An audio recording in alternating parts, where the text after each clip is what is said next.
class, we are continuing with the Newton's second law of motion. So we'll try to touch the other aspect related to Newton's second law. In previous class, we focused to derive a formula based on Newton's second law. Now continuing with the same topic, today we are going to do first thing, one illustration in which we will try to understand how to use the concept of Newton's second law to solve any question based on force, calculation of magnitude of force. Second, we'll try to find out some applications of Newton's second law in our daily life so that we can have a better understanding of Newton's second law. And the third thing which we are going to understand today is that how we can find out Newton's first law, which talks about inertia in the absence of force, from the second law. So today's topic is based on one illustration, second the application of the Newton's second law in our life, and the third one is to find out Newton's first law from second law. So here we are going to start with the illustration part. Suppose I have taken a situation, and in this situation we have to calculate the value of magnitude of force which is being applied on any object. So suppose a body is there or an object is there of mass 5 kg. Take care, mass is a very important property of any matter. Okay, so it plays a vital role in the different situations. Fine. So 5 kg object is there which was suppose moving with the speed of 15 meter per second. On that, a force which is being applied opposite to it. That means now this force is acting opposite to the motion. That means it is going to bring a retardation in the moving object. That means the body will lose its speed. So, and finally, suppose after 5 seconds, we see that the object has come to rest. That's why I have written the final velocity 0 meter per second. That means the body has acquired the velocity of 0. That means body has reached at rest. Now we have to calculate that by what amount of force this situation has taken place. So we have two choices. You can go for any one of the choice. One of you may go for this choice. That means according to Newton's second law, force was said that it is the rate of change in momentum. Although it was said proportionally, but finally we found out that proportionality sign can be replaced by equality sign. So we can use this formula that force is equal to change in momentum upon time. That is T2 minus T1 by T. This is one of the way by which we can calculate the value of magnitude of force. Other way is that formula which we had derived in the previous class. That is force is equal to mass into acceleration. So it's your choice that which formula you find it easier or you find it close to you. Fine.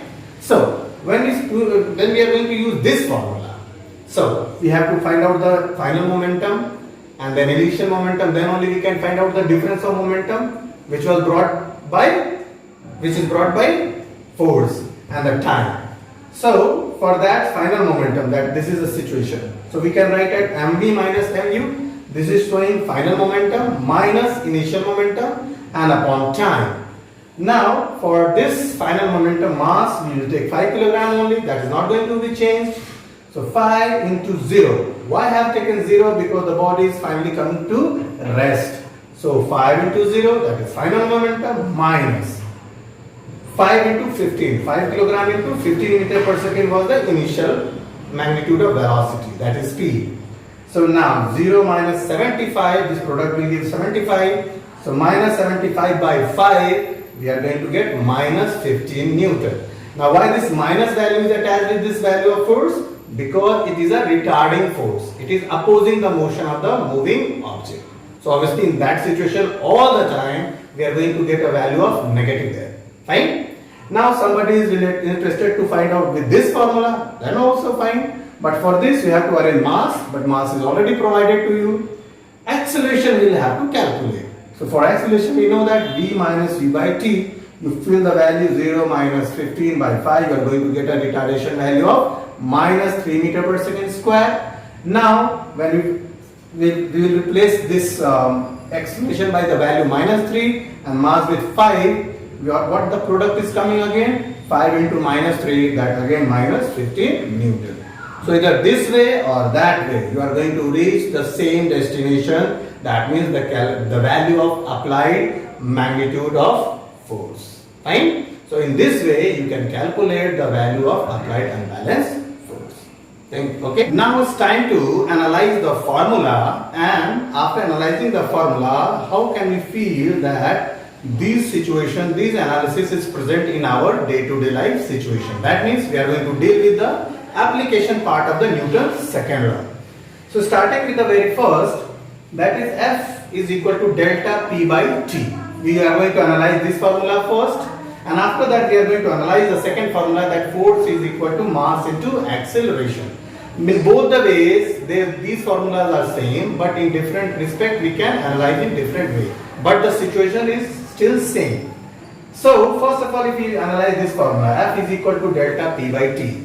As from our previous knowledge of analysis, we have already learned how to analyze the different situation. So if we take force and suppose change in momentum, then obviously the third member, that is time, will be taken constant. So force is directly proportional to change in momentum. That means if you have to bring a large change in momentum in the same time, because time is taken constant, so in that situation for a body, obviously you will have to apply a larger force. But if your change in momentum is less, that means you are applying less force on that object. So it's your choice to decide what force you are going to apply, because you need how much change in momentum you want to bring in the object. Okay, so that is the thing. Second is that force is inversely proportional to time. Now here the change in momentum is constant. So that means if you have to bring the same change in momentum but time is less, so how will you manage? So to do the change in momentum same with less time, you will have to apply a larger value of force. And if you have enough time, that is you have more time to bring the same change, that means in that situation you can use the rate of change in momentum, that is force, with less value also. For example, the best part of this, best application for this situation is when a cricket player catches the ball, or anybody catches anything. You could have seen that the player is just dragging the ball while taking it back. Okay. Now the cricket player can hold it all of a sudden also. One choice is that. Another choice is that if it can fetch the hands backside. In both situations, the momentum change will remain same. Now this is very confusing part, that how come a body which is a ball which is being caught by the player suddenly or when it is dragging back. In both the situations, the change in momentum remains same. It is very simple situation, but some of you may feel trouble that how it is possible. So just have a look. I am talking about right now change in momentum. So whether you are catching all of a sudden without giving any time, or you are taking time, in both the situations the change in momentum remains same.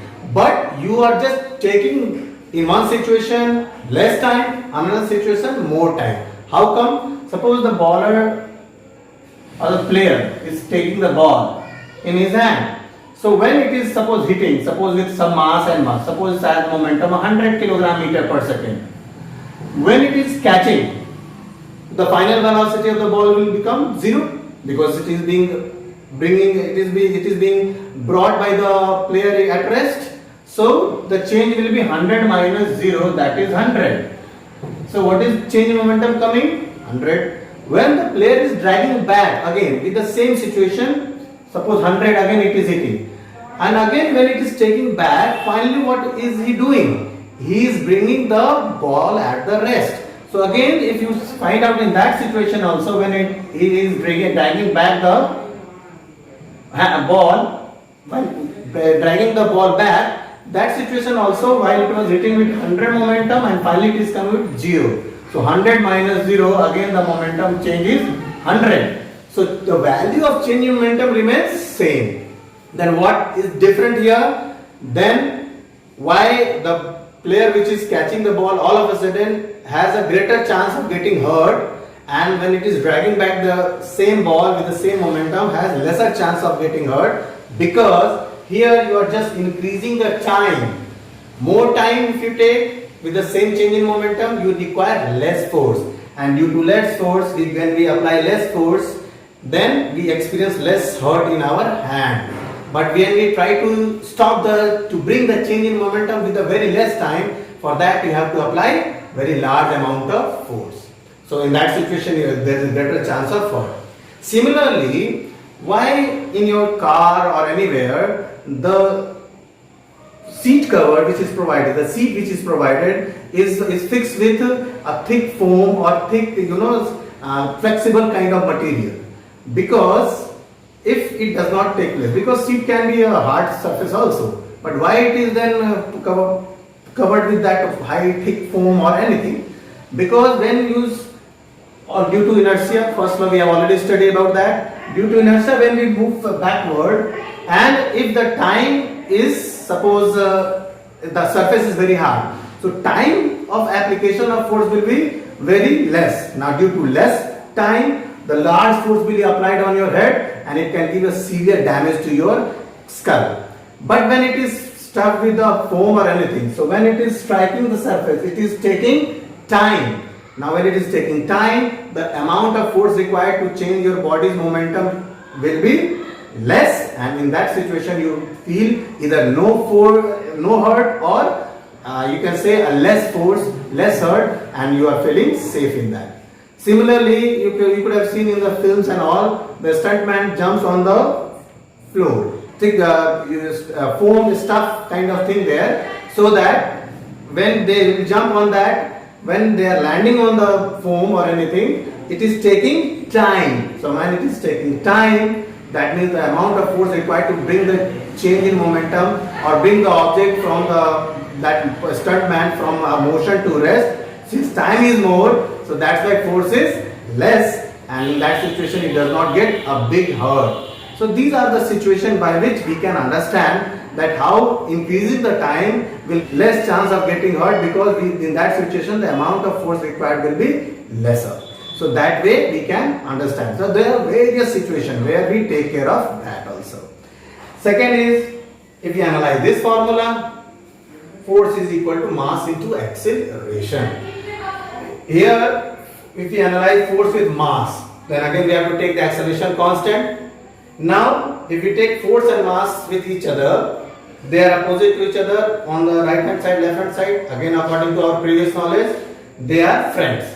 So that means if you want to accelerate two objects with the same value of acceleration, but one is heavier, one is lighter. So for heavier object that is having more mass, we'll have to apply more force, and for lighter object we'll have to apply less force. So in daily life situation also, like if it is a bigger desk or bigger chair, then we'll have to apply large force, and for a small chair or anything which has a lesser mass as compared to that, but we have to take care that we have to bring the same acceleration, then we don't have to apply large value of force. Now understand the second situation, force and acceleration. Then here we have to take the mass constant. Now again the same situation, they are friends, that is for the same mass, sometimes you want to accelerate with a greater value, then you have to apply larger value for force on that in that situation. And if the rate of acceleration is lesser, that means the force needed will be also lesser. So these are the situation. That's why in this way we can analyze the formula, and we can find out some of the application of these situations in our daily life. There are various situations also. So go through different textbooks and you will find out more applications of Newton's second law. Okay. Now it's time to find out the first law situation from the second law. First law talks about what? It talks about that in the absence of external unbalanced force, body will either found at rest, because it gets a tendency to keep itself at rest if it is already at rest, or doing uniform motion if it is already in uniform motion. So in the absence of force, this situation will take place. That means either body will be found at rest or in uniform motion. Now we are going to understand how this mathematically we can show that Newton's first law can be found with the help of Newton's second law. So from here F is equal to delta P by T. From where I have got this information? From Newton's second law. Now from Newton's second law, if I substitute delta P, that means the change in momentum. So we can write mv minus mu by T, where m is the mass of the object and v is the final velocity and u is the initial velocity of the object. And t is the time taken in which the force has brought the change in momentum. Now, if we take out m is the common factor for both these parts, so m I have taken as a common factor, so m bracket are in v minus v by t. Now, since we have to find out the situation of first law, and for first law, one of the basic conditions required is where the force is absent, unbalanced force is not there. So for that, to understand, to observe the first law of motion, we have to take care that force value should be 0. So to get the force value 0, we have to take, because we have to observe the first law. So condition from first law, we know that force should be 0. So here the LHS will be now substituted by 0 because we have to observe first law. Now when we take 0, so that will become 0, mv minus u by t should be also 0. Now t we have sent to multiply it, again the product will be 0 because 0 into t will be 0. So this comes that m into v minus u is equal to 0. Now mathematically, product of two numbers can only be 0 if either this one is 0 or that one is 0 or both are 0. So if we take mass as 0, which is not possible because we are dealing with the object, we are dealing with the matter. So obviously mass will be somewhere. Then what does it imply? That means it implies that the second part, that is v minus u part, will be 0. So when v minus u will be 0, that means we can substitute that, we can conclude from this situation that mass can never be 0, but v minus u should be 0 because the product is 0. So to get this situation, then v minus u should be 0. That means it is only possible when final velocity and initial velocity are same. And just think in which of the situation this condition can be fulfilled. Either at rest, although the body has no velocity initially or finally, but what are we observing? That the situation in which initial and final velocity is same. At rest also this takes place because initially also you observe at 0, finally also you observe at 0. But we are observing that there is no change in velocity. Both situations are same. And the second condition which we observe is uniform motion. That in uniform motion, initially whatever we have observed this velocity of the object, the same you will observe at some time, after some time also. That means in the absence of force, when the force becomes 0, v is equal to u, and when v is equal to u, that means either the body will be found at rest or in uniform motion. So in this way, we can establish that yes, we can observe Newton's first law from the second law. So this is the mathematical way to find out Newton's first law from second law, and we are going to get this situation.